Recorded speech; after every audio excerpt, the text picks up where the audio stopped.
Do you have a sense yet on the rebuilding and if they will rebuild in that spot, or what the longer term implication is of these wildfires? We don't. Some fires that we've had in the past, some customers have rebuilt their homes and then some have chosen not to. So it really has been something that is a personal decision about where they find after they get the insurance money, which hopefully they have insurance to compensate them for at least their material losses. So being in the solar business, and you look at, say, climate change and the different weather events, how do you see the utility model changing and evolving, say, in the next 20 to 30 years? Well, it has to evolve, and has to evolve much faster than in 20 or 30 years. Okay. This is the tip of the iceberg. I think we have an issue as far as what PG&E, our opinion is that they should be held accountable. If you don't hold people accountable, including companies like myself, you're going to have a repeat of behaviors. And so you do think the PG&E should be on the hook? I think so. There's got to be some accountability. And I think the state was even making some of those points, whether they allow them to go into full bankruptcy or not. But there needs to be some accountability for some of the issues that have gone on there. I'm not going to delve into it, and I'm not that close to it, the specific issues of PG&E. But overall, what this is symptomatic of, whether it's coal bailouts or nuke bailouts and a bunch of other issues surrounding the U.S. power industry, the U.S. power industry is fragmented. It's old. It's off old technology, and it needs to change. We need to allow and put the people first at the center. Consumers need to be able to choose the clean, reliable power that we can now provide with solar technology and rapidly declining battery prices. We can get you battery technology along with all the other electronics that are going in to make smart homes. We need to be able to have those technologies provided to all people and put the consumer first. So as we see the disruption through technology, but also just through climate change and the political environment, does the cost of capital in your industry increase a lot? Like, how do you handle that? Well, I think it should reflect the cost increase. For instance, I've been saying for years that the utilities' cost of capital is abnormally low.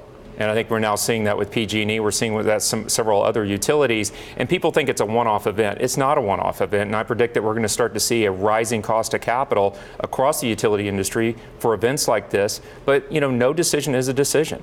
And when we decide not to put any price at all, any structure at all for carbon, we're going to have some outcomes that continue to be subpar at best and really put a lot of the consumers at financial damage, and then maybe even more than that, unfortunately, in personal damage. Some of the issues, let's turn to Washington and kind of regulation and oversight in terms of that business. We've heard a lot about trying to save coal and nuclear energy. That's something that President Trump really wants to do, saying that the grid's very unreliable because of solar and wind. You have lots of big peaks and troughs, and that makes it unreliable when you need it the most. That's why we need nuclear. It's why we need coal.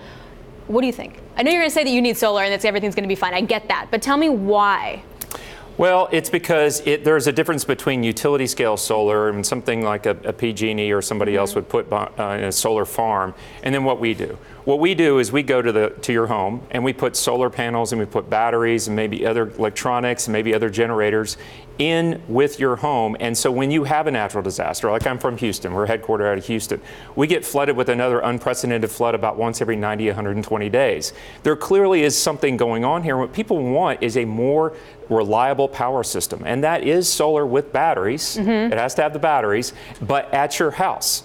And because basically, when you're not using all the energy, you can store it and use it when you actually need it, when you might not have the solar, like at nighttime. Exactly, exactly. And the only way, the weakest link in our system when we have to deal with all these natural disasters, fires included, is that wire in the air. And indeed, it looks like that's what caused the fires here.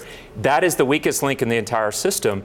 And so what we're doing is we're actually advocating and saying, look, let's have an integration of the decentralized and centralized systems. So the grid and what we do in terms of providing solar and batteries to homes, and let's integrate those together. But let's have an open market where consumers get to choose their providers so that those consumers can hold those providers accountable for things like climate change, and they can make the right choices that suits them. What kind of regulation do you think needs to come down from D.C.? I think we need to have a wholesale deregulation move in terms of allowing consumers to have choice. I think we need to look at the entire regulatory structure and say, look, states have rights to advocate for environmental policies, especially if it's not going to be done on the federal level, which I think it should. And I think that would provide a much more clear level playing field for all companies involved. And then we can come back in and look to see, you know what, there's a lot of waste within the U.S. power industry. Why? Because it's government run, because it is not a consumer-focused, consumer-centric industry.